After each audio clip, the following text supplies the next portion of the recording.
Live from Fargo and serving you on TV, online, and on the go. This is Valley News Live at 5.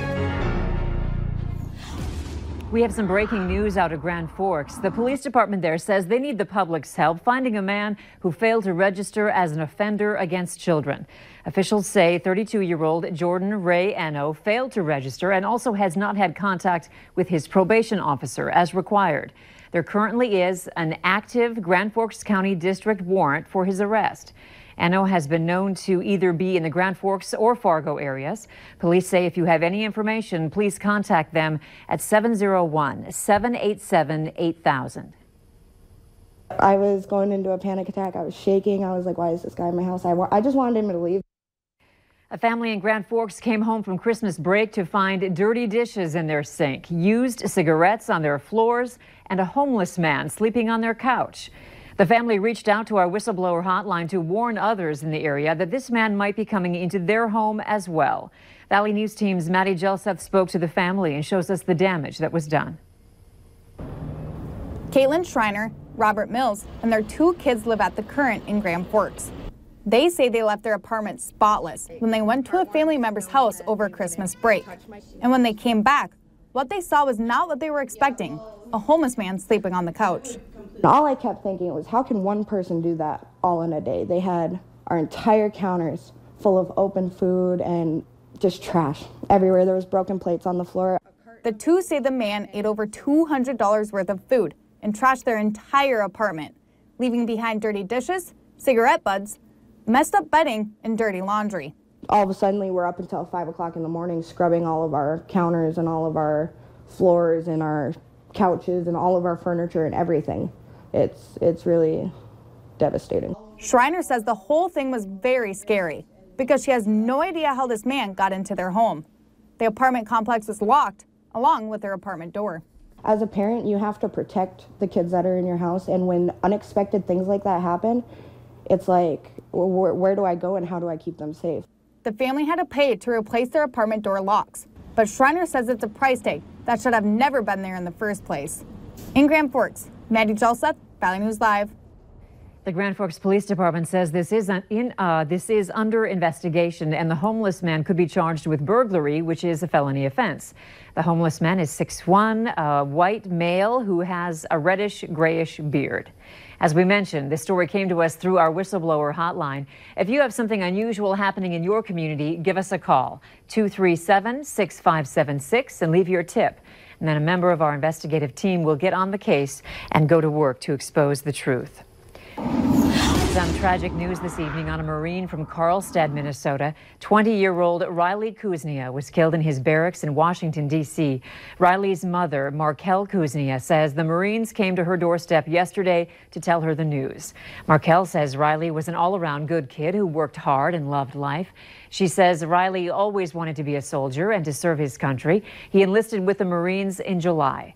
Markel says she doesn't know what happened, and she said the Marines will tell them more information once they get it.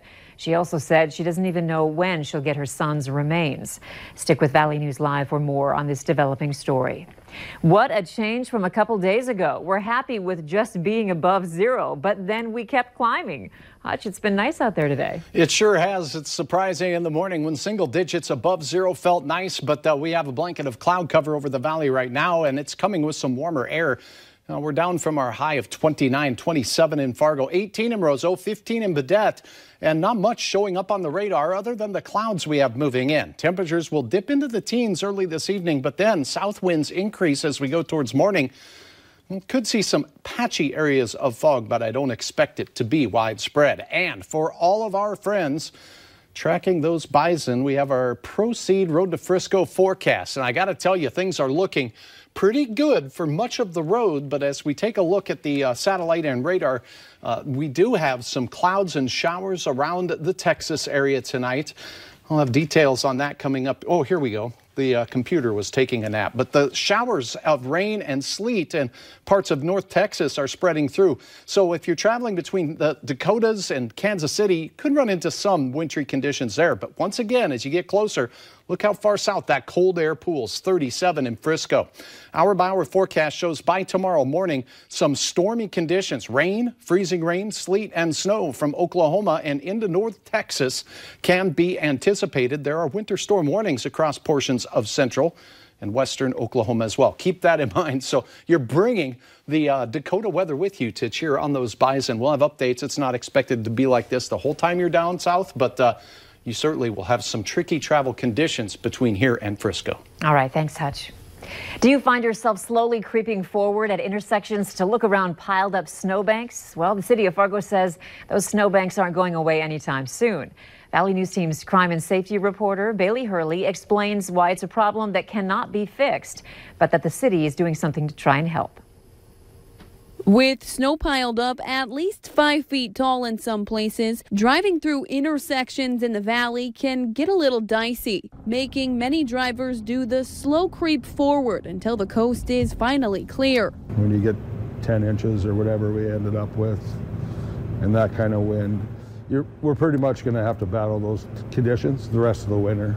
But Anderson says it's something the city is working on. As we remove the high banks and the snow from them to make room for the next event, visibility on those should improve. However, Anderson says there's a lot of other problems that have city workers' hands tied. Removing the snow on our snow emergency routes, making sure those lanes are full width for all 3, 4, 5 lanes, whatever it is, and there's room for the next snow event. And Anderson says his crews widening out lanes throughout the city isn't going to take care of all the visibility problems. Those banks are not going to go away. They're there probably the rest of the winter. He says crews will continue to work around the clock for the next few weeks, taking care of as many safety concerns as possible. The goal is to get the city back into good winter driving conditions. You know, May is coming, but until it all melts away, there will be a certain amount of, inconveniences that we're going to have to deal with. Adding that in the meantime, your safest option is to take as many main roads and major intersections as possible. In Fargo, Bailey Hurley, Valley News Live. It's not clear how many accidents in the valley have happened because of tall snowbanks at intersections. However, Anderson says the city has not received any complaints from the police department that any specific snowbanks are too high. A central Minnesota man is in jail on $1 million bond after the death of an infant in his care. 20-year-old Presley Slaister is charged in Cass County, Minnesota, with second-degree murder without intent in the December 5th death of a 3-month-old boy. Sheriff's deputies were called to his rural Staples home for an infant who suffered a seizure and was not breathing. The child died at Children's Hospital in Minneapolis 2 days later. A medical examiner determined the boy died of homicide from blunt force trauma to his head. Slaister told police he didn't know how the baby was hurt, but said it was possible he may have hit his head on a stairway or door frame. New details have been released about a school bus crash that left 2 kids and a bus driver injured this morning. It happened shortly after 10 at the intersection of 25th Street South and 52nd Avenue South.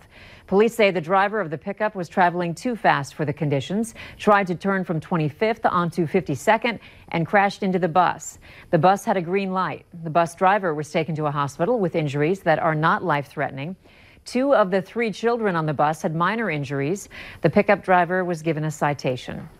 In North Dakota, not wearing your seatbelt is a secondary offense, but a few lawmakers are proposing a bill to make it a primary offense. The bill would make it a requirement for everyone in a vehicle to wear a seatbelt, and if not, they would be fined. Senator Kurt Kruen says putting on a seatbelt is priceless compared to the outcome if you're not wearing one. Simply click the seatbelt and it won't cost a dime, and it saves many hundreds or millions of dollars, plus it saves the heartache and all of the other components that go with either a death or a disability in a family. Senator Kruen says this bill will help alleviate the cost of Medicaid and Medicare and also insurance prices. This is the 4th seatbelt bill that's been proposed in the legislative session, but Senator Kruen says he's hopeful this one will pass. You have no doubt heard the line, "There's a new sheriff in town." Well, there is. Jesse Johnner is the new Cass County Sheriff officially. He took the oath of office this morning at the county's Law Enforcement Center in North Dakota. Johnner is a longtime deputy who defeated Fargo police officer Mike Kajera in the November general election in a hotly contested race for the sheriff's job. Johnner says he's ready to get going. Building those relationships with our community, expanding on those, and then I would like to start working on some community safety issues, and active shooter issues, school safety, and things like that. So.